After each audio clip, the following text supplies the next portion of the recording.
मित्रों, परम पूज्य गुरुदेव परमवंदनीय माता जी की दिव्य उपस्थिति को साक्षी मानते हुए माँ गायत्री के पावन मंत्र के साथ मैं अपनी बात को आरंभ करना चाहता हूँ।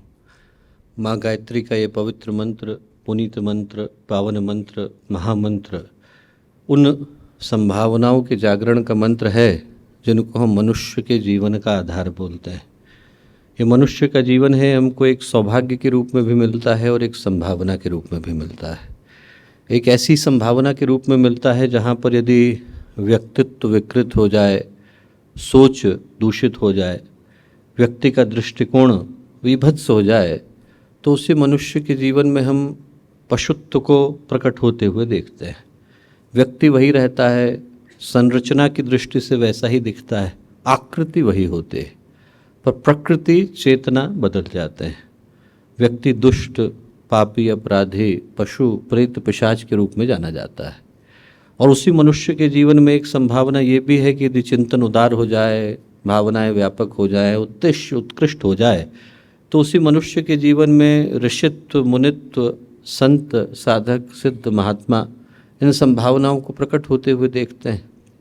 नीचे गिर गए तो पशु कहलाते हैं, ऊपर उठ गए तो परमात्मा हो जाते हैं।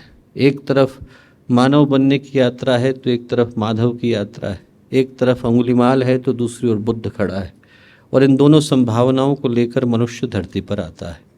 उस संभावना को जगाने का सूत्र, उस संभावना को जगाने का विज्ञान गायत्री का ये मंत्र प्रदान करता है, जिसको गुरुदेव ने कहा मनुष्य में देवत्व का उदय, धरती पर स्वर्ग का अवतरण।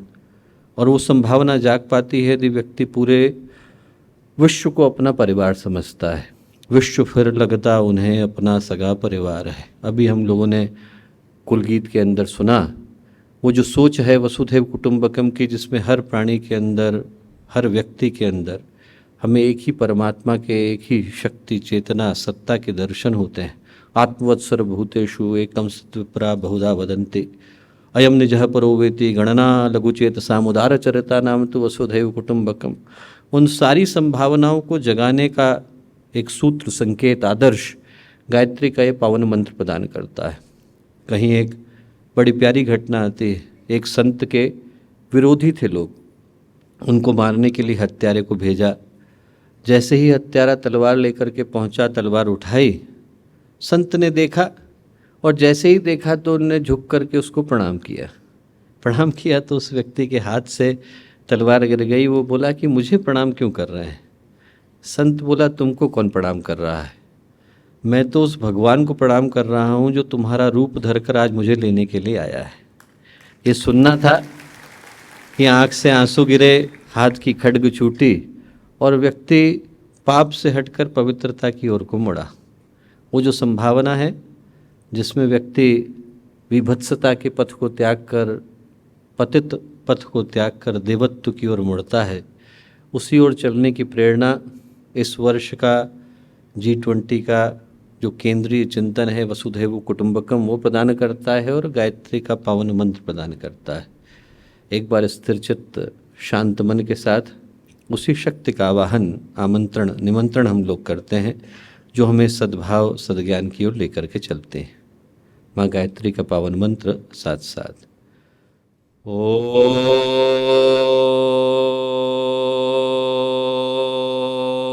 भूर्भुवः स्वः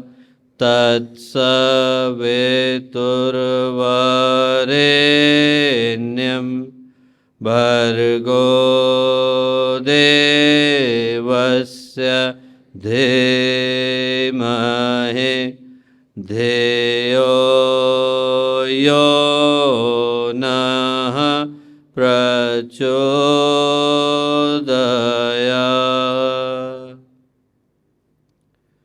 परम पूज्य गुरुदेव परमवंदनीय माता जी के दिव्य संरक्षण में आज का ये अत्यंत ही सौभाग्यशाली अवसर, श्रावण का अंतिम सोमवार, और इस सौभाग्यशाली अवसर पर देव संस्कृति विश्वविद्यालय की इस पावन भूमि पर मृत्युंजय सभागृह में जब हम लोग उपस्थित हैं, और आज का एक कार्यक्रम उस विषय को ध्यान में रख कर के है जो भारत की G20 प्रेसिडेंसी का केंद्रीय विषय वसुधैव कुटुंबकम, एक पृथ्वी एक भविष्य एक परिवार, उस केंद्रीय विषय को ध्यान में रखकर आज के इस कार्यक्रम में उपस्थित हम सब के आग्रह पर अपना कीमती समय निकाल करके आए।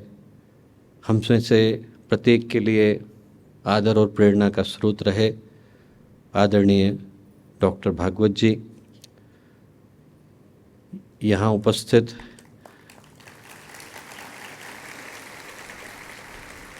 देव संस्कृत विश्वविद्यालय के कुलपति आदरणीय शरद पारधी जी, विभिन्न स्थानों से आए अन्य अनेकों विश्वविद्यालयों के उपस्थित कुलपति, यहाँ उपस्थित गणमान्य अतिथिगण, गायत्री परिवार के सभी देश और विदेश से आए कार्यकर्तागण, देव संस्कृत विश्वविद्यालय के आचार्यगण, प्यारे विद्यार्थियों, प्यारे भाइयों बहनों और प्यारे मित्रों, आज हर वो व्यक्ति जो इस मृत्युंजय सभागृह के अंदर विद्यमान है, आज का दिन हम में से हर एक के लिए एक बड़े ही सौभाग्य की संभावना की सूचना को लेकर के आया है। इसलिए लेकर के आया है क्योंकि कुछ समीकरणों का एक साथ बैठना मनुष्य के जीवन में बड़े दुर्लभ प्रयोजन के साथ ही हो पाता है। पवित्र भूमि हो, पवित्र दिन हो, पवित्र उद्देश्य हो और पवित्र व्यक्तित्व हो, यदि ये सारी चीज़ें एक साथ मिलती हैं तो फिर मनुष्य के जीवन की दिशा को बदलने के लिए आते हैं। आज श्रावण के अंतिम सोमवार को हम लोग शांति कुंज हरिद्वार की पावन भूमि पर उपस्थित हैं।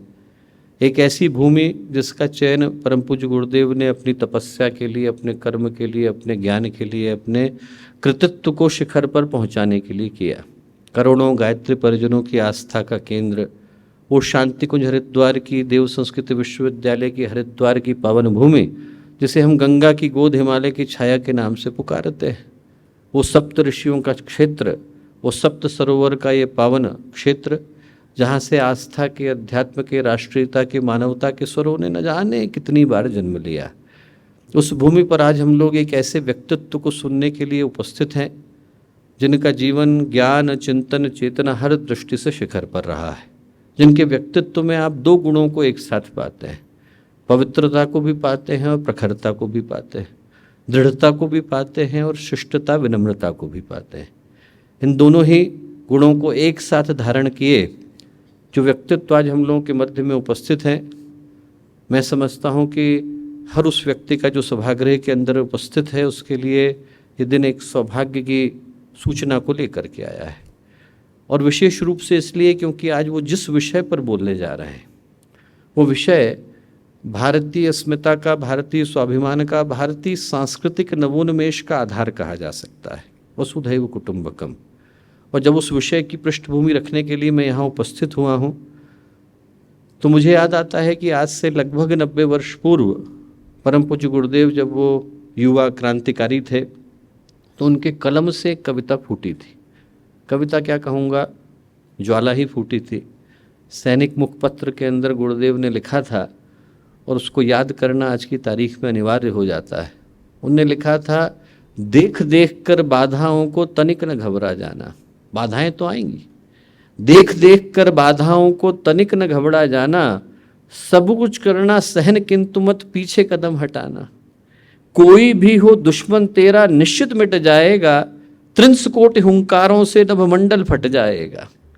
प्रलय मरुत हो बंद, प्रचंड बवंडर के झोंके आवे, चाहे कितनी भी तकलीफें आए। प्रलय मरुत हो बंद, प्रचंड बवंडर के झोंके आवे, शांत हिमालय फटे, शिलाए ओढ़े, चूर हो टकरावे।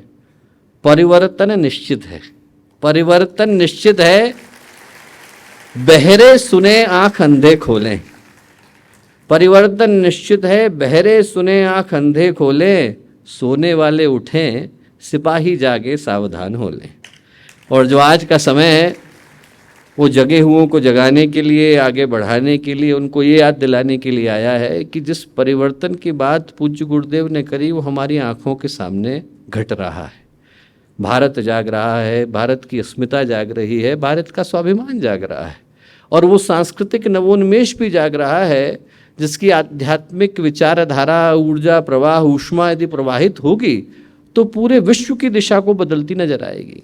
15 जनवरी 1897 को स्वामी विवेकानंद 4-5 वर्ष के लिए बाहर थे, लौट करके आए और उनका जहाज़ जैसे ही श्रीलंका में कोलंबो के तट पर आकर के लगा तो उनका बड़ा स्वागत हुआ।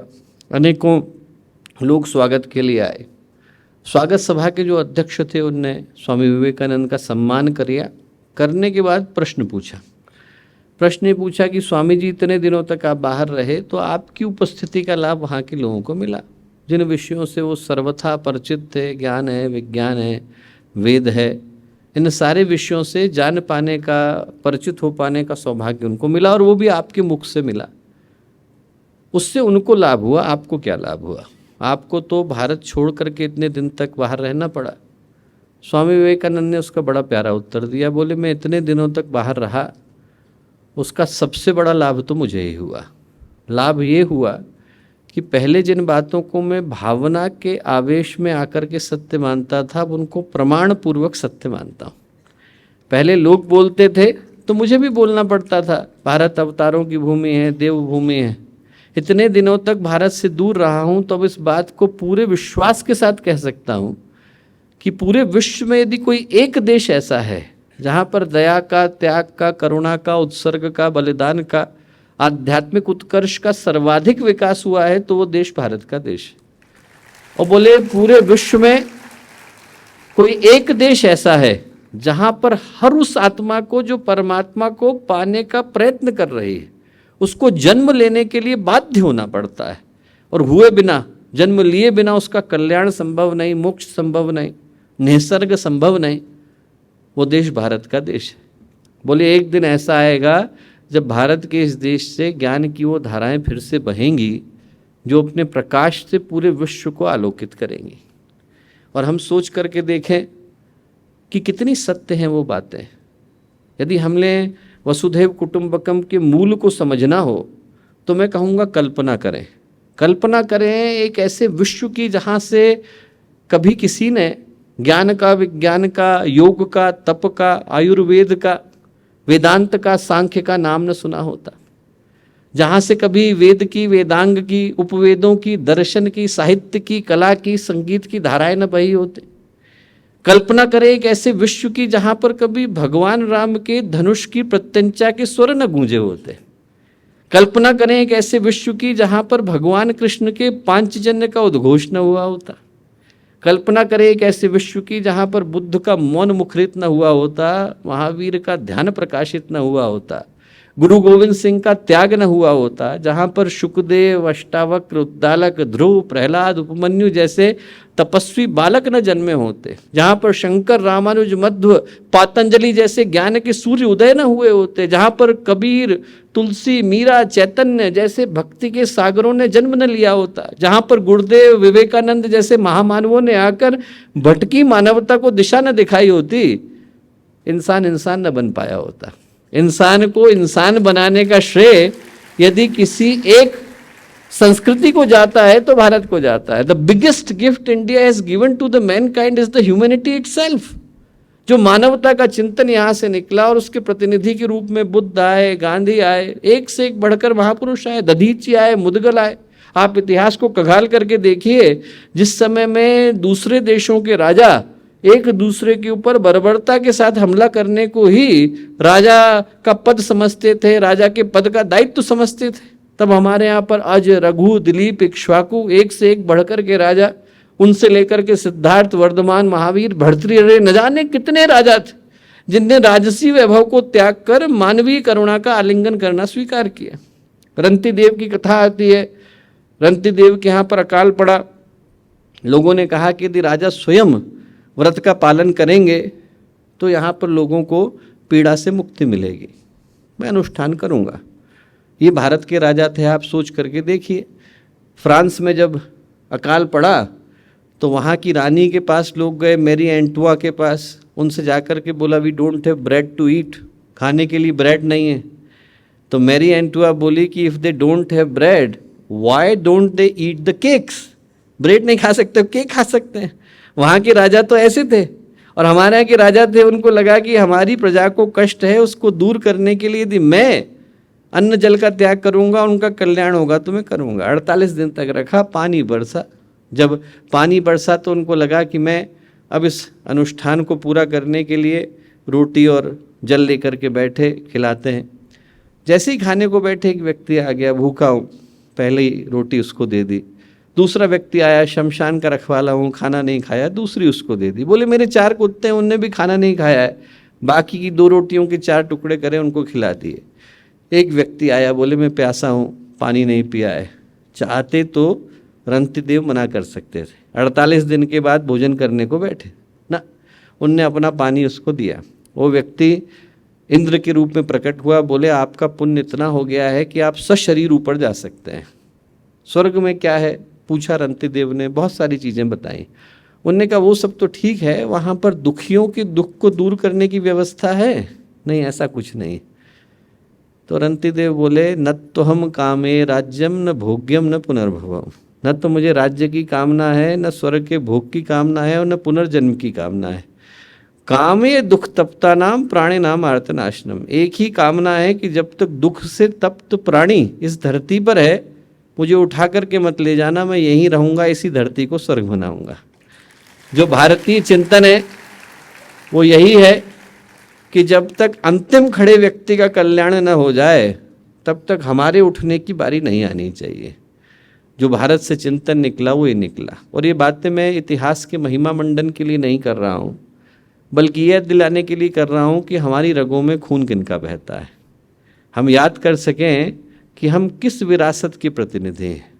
हमारे पूर्वजों ने मानवता की रक्षा के लिए न जाने कितने आघात सहे, मृत्यु को गले लगाया। इस धरती का ऐसा समय भी आया भारत की भूमि का कि यहाँ पर एक के बाद एक आघात होते गए, मंदिर के मंदिर ध्वस्त होते चले गए। और इस भूमि का बल देखिए कि हर आघात के बाद ये भूमि उतने ही बल के साथ खड़ी हुई। जो कलश धराशायी हुए वो आज वैभव के साथ दोबारा खड़े होते नजर आते हैं।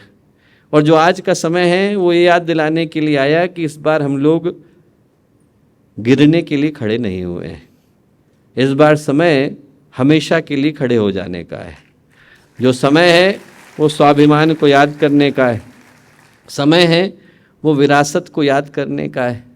हमारी विरासत अक्षुण्ण रहे, ये सदा से भारत की भूमि का देव संस्कृत विश्वविद्यालय का प्रण रहा। इसीलिए आज एक और अद्भुत शुरुआत माननीय भागवत जी के माध्यम से हम लोग कर रहे हैं।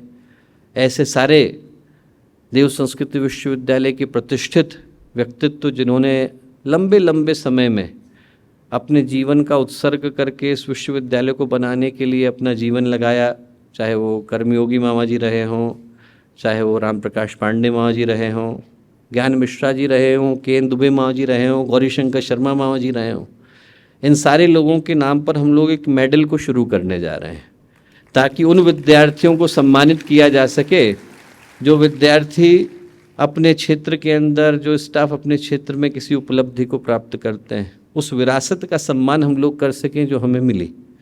आज का दिन उसके स्मरण के लिए भी आया।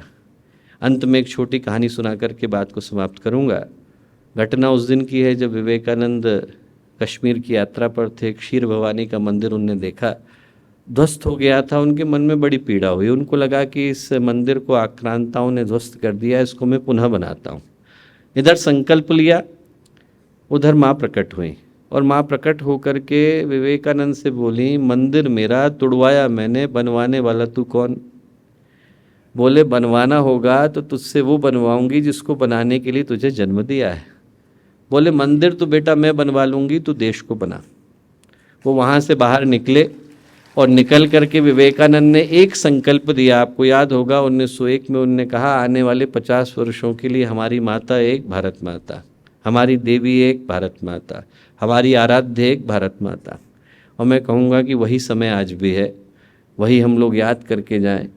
देव संस्कृत विश्वविद्यालय शांतिकुंज हरिद्वार की पुण्य भूमि पर यदि ये सम्मेलन हुआ तो मात्र इतिहास को याद करने के लिए नहीं, बल्कि भविष्य को संवारने के लिए भी हुआ। याद करें कि आने वाले समय में हमें किस भाव के साथ इस देश को बनाने की आवश्यकता है। हर वो विद्यार्थी जो यहाँ पर उपस्थित है, विद्यमान है, हर वो हमारे प्रतिभागी कार्यकर्तागण जो देश विदेश के विभिन्न स्थानों से आज आए हैं, हृदय में गहरा संकल्प देश को बनाने का लेकर के जाएं, तो इस कार्यशाला को करने का उद्देश्य और पूज्य भागवत जी का अपना कीमती समय लेकर के यहाँ आने का उद्देश्य पूरा हो सकेगा। आप सबको बहुत सारी शुभकामनाएं, बहुत सारी मंगल कामनाएं। हमारे YouTube चैनल शांति कुंज वीडियो गायत्री परिवार को सब्सक्राइब करें एवं बेल आइकन जरूर दबाएं ताकि गायत्री परिवार की विभिन्न गतिविधियों की जानकारी आपको मिलती रहे।